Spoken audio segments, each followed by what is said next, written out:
Gibuksan na kagahapon ang ika-32 katuig nga pagsaulog sa National Children's Month sa Talisay City Government.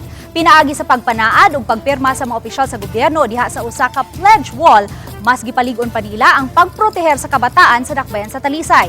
Ug ihatag kanila ang mga katungod sama sa edukasyon, saktong impormasyon, kalambuan ug kalingawan ug makasalmot sa mga cultural activities.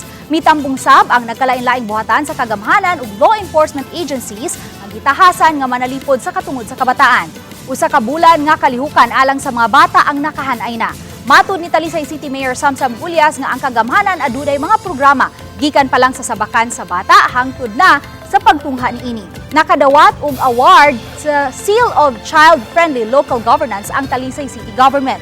Magpahigayon og children's address ang mayor sa Talisay City karong Nobyembre 29.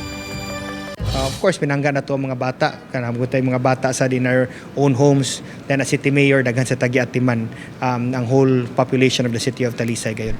So nalipay lang ko that katagan tagdungog during the whole term na to na nagitay gi-awarded as the Seal of Child-Friendly Governance here in the city.